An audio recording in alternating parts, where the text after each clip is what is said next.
আওয়ামী লীগের লগি বৈঠার আন্দোলনের জেরে আসে 111। ওই সরকার ক্ষমতায় আসার পর গ্রেফতার হন বিএনপির তখনকার সিনিয়র যুগ্ম মহাসচিব তারেক রহমান। কারাগারে নির্যাতনে শারীরিক অবস্থার গুরুতর অবনতি হয় তার।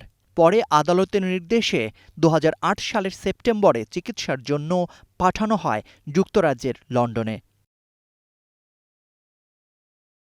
সেখান থেকেই ২০০৯ সালের পঞ্চম কাউন্সিলে দলের সিনিয়র ভাইস চেয়ারম্যান নির্বাচিত হন তারেক রহমান।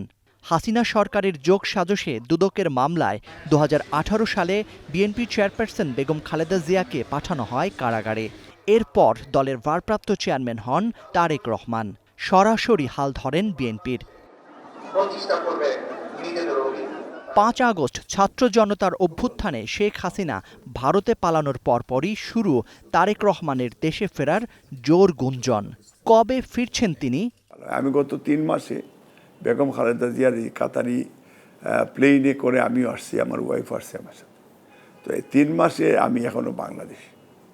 তো ৩ মাসে এখন লিডার নিশ্চয়ই একটা ডিসিশন, আমি চলে যাব এই ২-৪ দিনের মধ্যে ওনাকে আনতে।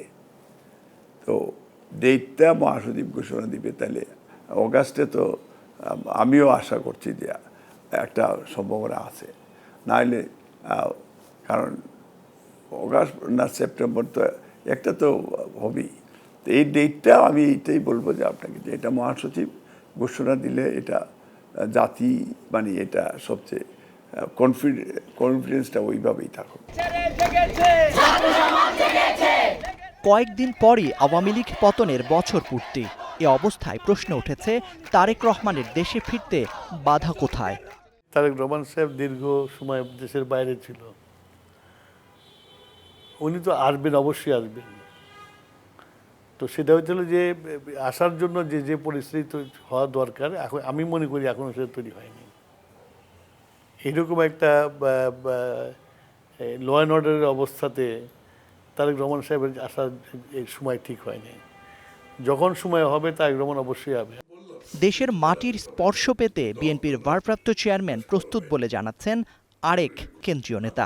তারেক রহমান সাহেব তো অবশ্যই আসবেন, আসার প্রস্তুতি নিচ্ছেন, এবং ওনার আসার পিছনে তো অনেকগুলো কাজ করতে হবে। দেশের বাইরে অনেকগুলো সিদ্ধান্তের ব্যাপার আছে, জিনিসটা তো এত সহজ নয়। একটি লোক এতদিন দেশের বাইরে থেকে যে বিভিন্ন ধরনের হুমকির মুখে, বিভিন্ন ধরনের তার জীবনের নিরাপত্তা থেকে শুরু করে, এবং তারপর ওখান থেকে সেই আন্দোলন জাতিকে ঐক্যবদ্ধভাবে সফলভাবে শেষ করেছেন। হাসিনার বিদায় হয়েছে।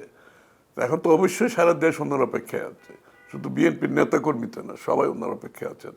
এবং যে কোনো মুহূর্তে উনি সিদ্ধান্ত নেবেন, এটা হচ্ছে ওনার নিজের সিদ্ধান্ত, এবং বিভিন্ন অবস্থার পরিপ্রেক্ষিতে যে সিদ্ধান্ত নেওয়ার দরকার উনি নেবেন। তবে ইনি প্রস্তুতি নিচ্ছেন, যে কোনো সময় উনি সিদ্ধান্ত দেবেন দেশে ফেরার।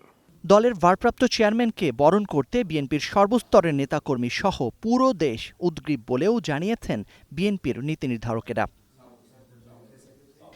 Zakaria Ahmed, Star News, Dhaka.